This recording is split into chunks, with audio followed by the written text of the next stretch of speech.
L'honorable député Thierno Alassane Sall a la parole. L'honorable député Maïmouna Sène se prépare.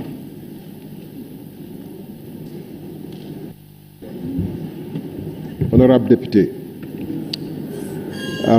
je vais aborder un sujet que vient d'aborder notre collègue et qui reflète pourquoi l'Afrique en est là où on est. Bu ñuy jàng économie de développement ñu wax Afrique amul lu mu manqué pour dem kanam waaye lu tax askanu àdduna bi yëpp raw africain yi Sénégal bokk na ci réew yoo xam ne yàlla dénk nañu lu bëri waaye bu ñu xoolee dañuy gis ni bokk nañ ci réew yu gën a dellu ci ginnaaw te jàpp naa ni bu ñuy xool raison yi misaal mënul gën a mot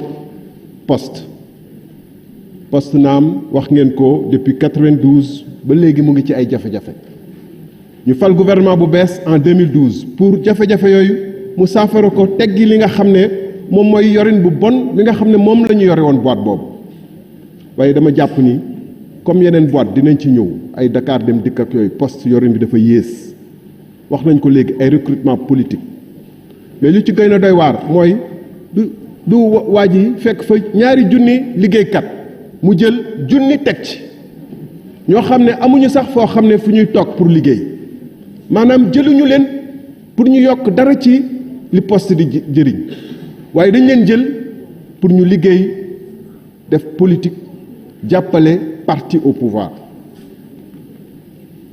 lii mooy jàngoro jo nga xam ne moom mooy gàllankoor Afrique moo tax askan yépp raw ñu ñun ñu féete ginnaaw te ñu bañ parce que ñun ñu dénk pour ñu saafara loolu ñu teg fi ay loi acte uniforme de l'OHADA suñuy droit propre droit ni bu société demee ba nga xam ne ay detam bu tolloo 50% du capital social dañu war a jël ay matuwaay ñi fi romb ñëpp xam ne loolu nekk na gëmm seeni bët bañ a saafara lu nekk poste ba tey ay doomu aadama yi nga xam ne dañu yor seen kër mel ni ñun ñi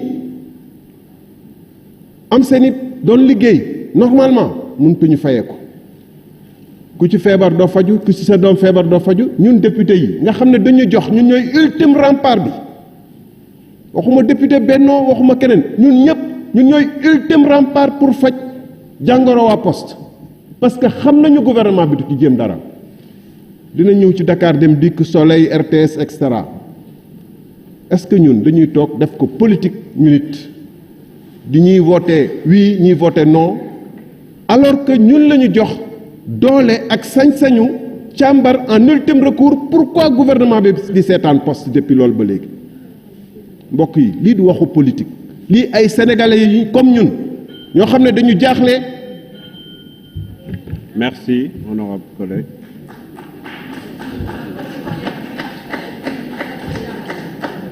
L'honorable député Maïmouna Sène a la parole.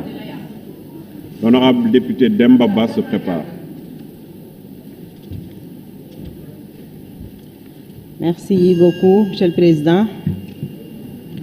Monsieur le ministre de l'économie numérique et des télécommunications, maa ngi lay nuyu di nuyu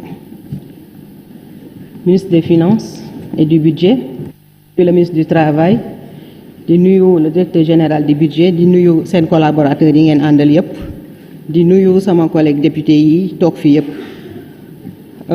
Monsieur le ministre, ma lay féliciter ci nomination bi la son excellence defal teg la ci bopp département bu stratégique bi maanaam muy département économie numérique ak communication.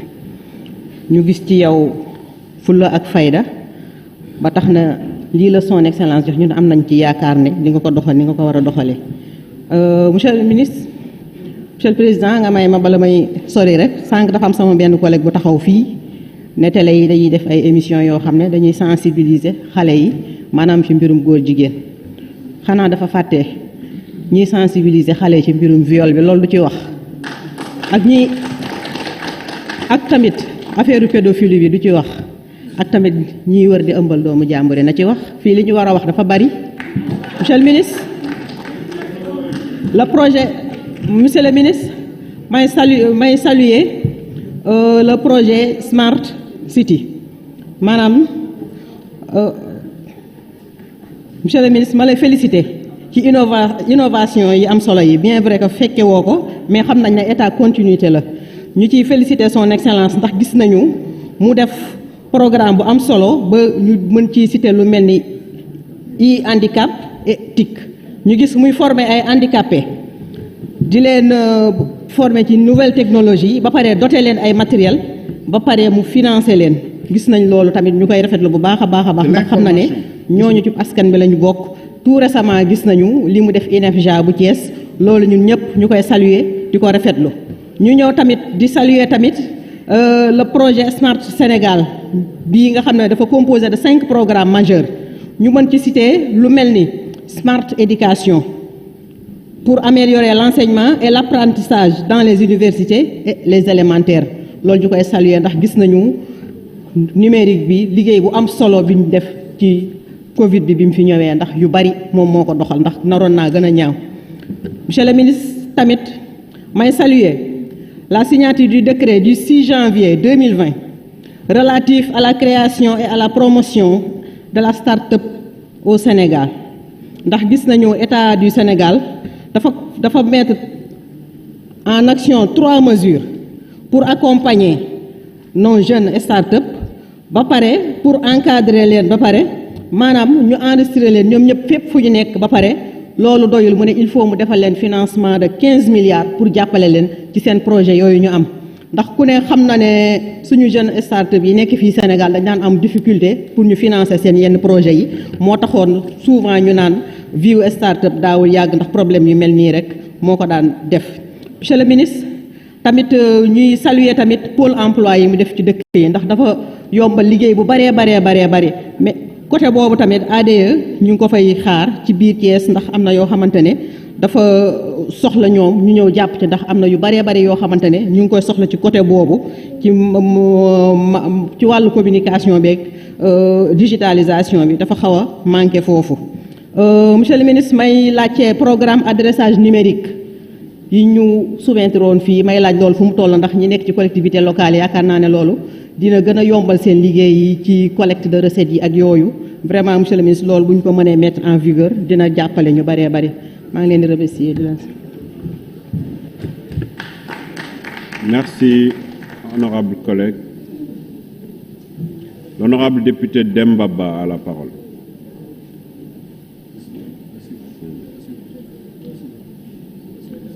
L'honorable député Nyima Goudiaby a la parole.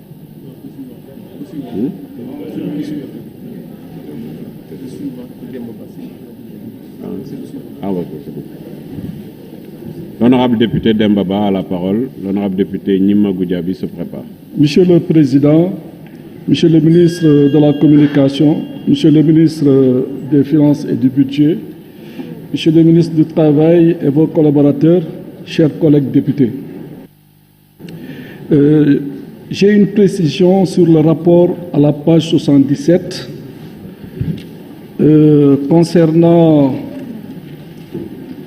sur un autre registre, vos commissaires ont déploré le refus de payer la redevance d'occupation du domaine public due aux communes par les opérateurs de télécommunications comme la Sonatel. Je dirais non pour certaines communes.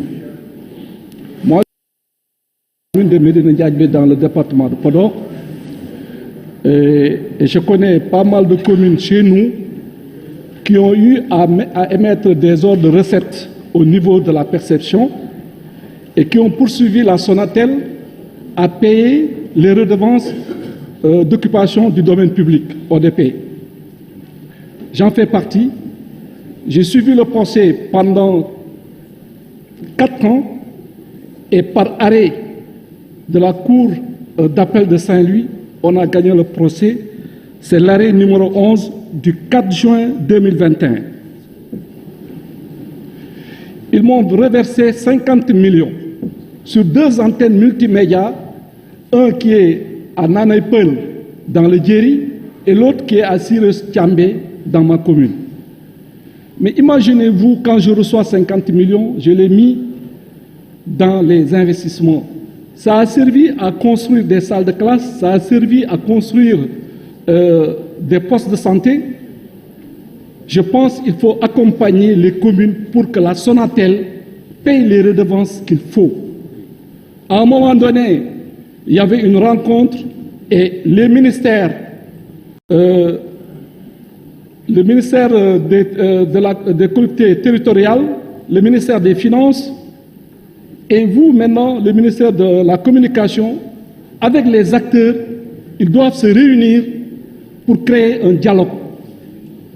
Au moins si la Sonatel parvient à donner une petite somme sur ces parcelles-là, parce que moi j'ai délibéré 10 000 m² sur les antennes multimédia à Nanay-Peul, à raison de 1 000 m², de 1 000 francs le mètre carré, sur délibération que j'ai trouvée sur l'ancienne communauté rurale, et qui est écrit noir sur blanc. Maintenant, à ma forte grande surprise, la Sonatel, il va au niveau de la Cour de cassation pour faire un rabat d'arrêt. Est-ce que c'est normal? Déjà, l'argent, on l'a utilisé. Ils empêchent que pour les années à venir, qu'on puisse recouvrer les redevances. Ça, il faut que le ministre, il prenne acte de ça. Et ce n'est pas normal. Parce que la Sonatel, il doit accompagner les communes. C'est des multinationales qui sont dans nos pays et qui doivent nous accompagner. Parce que nos fonds ne suffisent pas. Il faut le reconnaître. Les fonds de dotation et les fonds d'investissement, c'est bien vrai que Khoramsi, Nyono, Sel, Lolo, dañ koy rafetlu parce que président liggéey na mais du doy. Loolu moo tax may intervenir pour xamal leen ne du commune yëpp ñoom la Sonatel bañ a fay mu ngi fay na léegi nag dafa arrêté fay parce que dama defaat beneen hors de recette de 2012-2015 mu fay ma ko ma def 2015 à 2018 mu bañ a fay mu ngi bëgg a def ay procédures yooyu nag ñun amuñu temps parce que les mairies c'est des continuités ñun dañ fay jógee ñeneen ñëw fa mais si on se bat parce que tout simplement on n'arrive pas à recouvrer des impôts minimum fiscal dans nos communes. Ça, vous le savez, parce que les gens ne payent pas 500 francs par personne. Ils ne payent pas. Ce que nous pouvons faire, c'est vraiment de voir des niches pour vraiment régler ces problèmes comme la Sonatel. Aidez-nous. C'est un cri de cœur. Et je pense que le gouvernement doit vraiment créer un cadre de dialogue entre les acteurs. Ce qui est vraiment notre cri de cœur. Raison pour laquelle j'ai voulu vraiment prendre la parole. Les 2 minutes ou bien qui me restent, Mr. Mini Bandirabi, Midina Halde Poular, mais merci, cher on va intervenir, Inch'Allah. Merci.